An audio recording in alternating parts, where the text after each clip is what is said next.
Welcome to Railfans. If you clicked on the thumbnail to this video, there's a good chance you have never seen one of our videos before. So just introduce ourselves. I'm John. This is my son David. And we run Two Railfans, a model train channel that we started this past April. And we were just monetized about a week ago. And as with most people who get monetized, I see a lot of times people do a video saying what they did and hopefully it'd help out other YouTubers who are also trying to do the same thing. So we're basically going to share our experience and with the process today and give you any kind of tips that we might have from this. So the first thing, obviously, in order to run ads on your channel, I think most people when they say monetization, they mean the full monetization.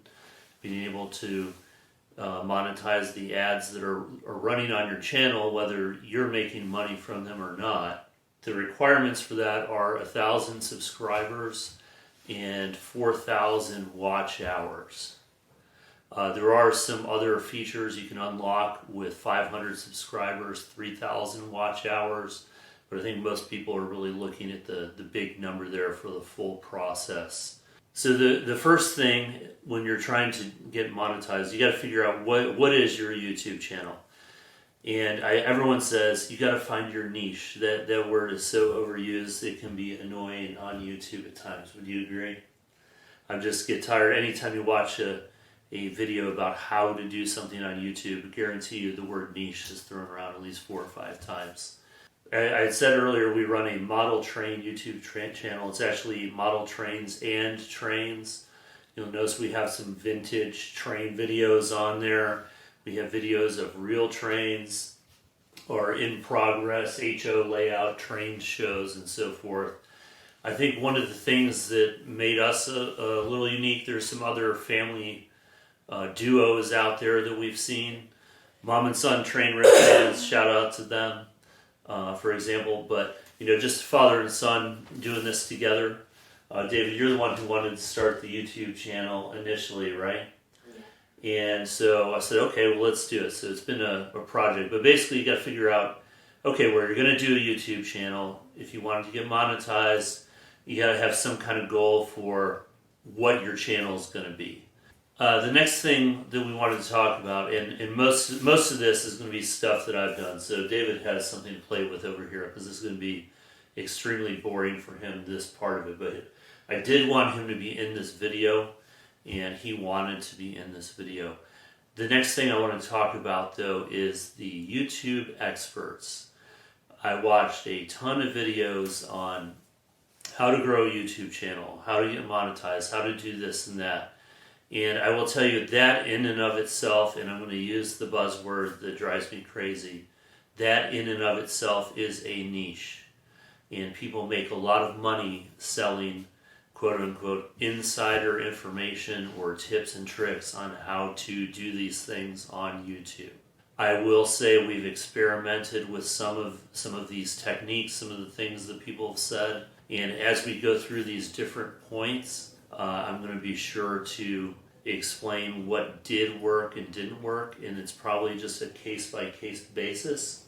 Just because somebody has a huge following on YouTube and they're giving you advice on how to grow your YouTube channel or get it monetized, don't believe that they're actually delivering the information you need. It's going to depend on the kind of channel you're running, and also keep in mind they're making money selling the idea that here's a neat trick for you to get monetized or grow your channel.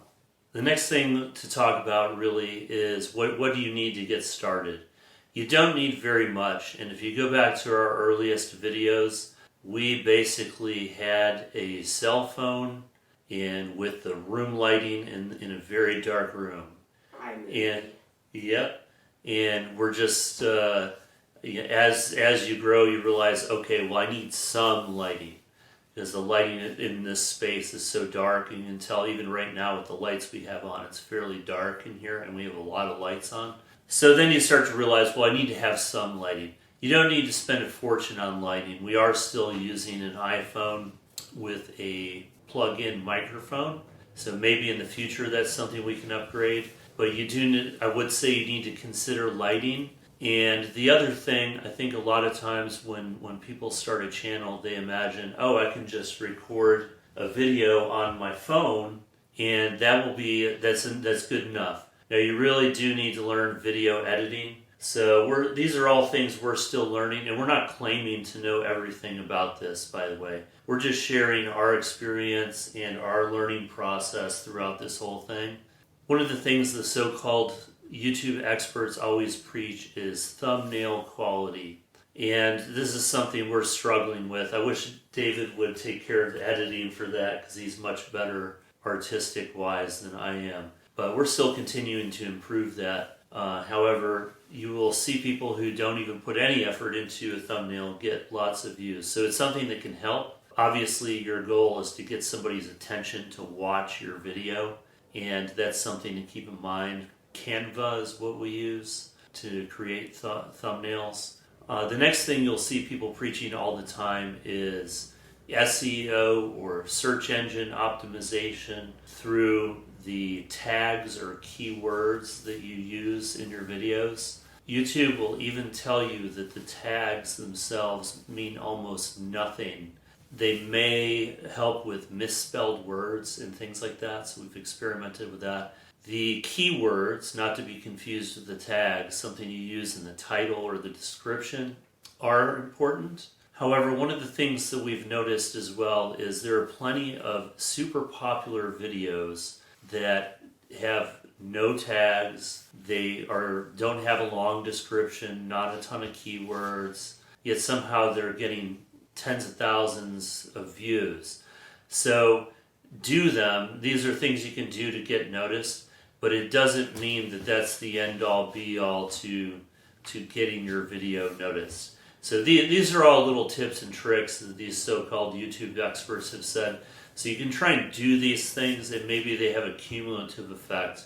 But at the end of the day, you still need to work on making good videos and making each video better than the last. We still have a long ways to go ourselves, but we're trying to make our videos better. And if you compare our more recent videos to our first few videos, we have taken a few steps forward this year, wouldn't you say? Yeah. One of the other things that people talk about all the time is upload frequency. I do think it's possible to post too much. We experimented with this ourselves this year. One of the things that we noticed is just because you upload more videos doesn't necessarily mean you're going to cumulatively get more views. So I would obviously you want to focus on uploading regularly, but a lot of times I've seen recommendations that you upload every day, or some people upload 3 times a day.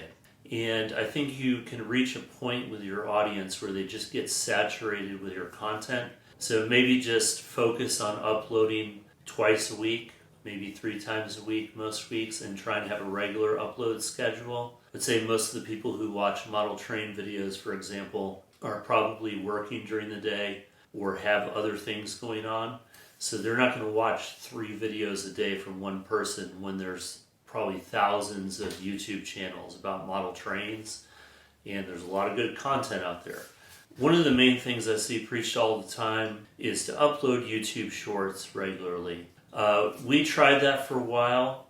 One of the things that we notice is the people who watch our YouTube shorts don't watch our long form content. So if you're a channel that's going to basically want to do long form content, even if you reckon with the new style of formatting for shorts where you can recommend a long form video, we're just not getting the traffic from that. Now, one of the things that we did get from YouTube Shorts is a ton of subscribers, and we'll talk about the pluses and minuses of that in a little bit. So YouTube Shorts can be great to get you subscribers. However, in the end, that may be to the detriment of your growth on your channel. The next thing to talk about is the quote-unquote algorithm. The other buzzword you'll hear in every single YouTube video about how to get monetized on YouTube or grow your YouTube channel. The A word. And overused, and is basically an excuse for, oh, my video didn't do well because of this or whatever. I think instead of trying to satisfy the quote-unquote algorithm, just try and make good videos. Try and promote your videos the best you can. The next point to talk about is promotion. And I think this is where a lot of people fall short and or annoy every single person they know.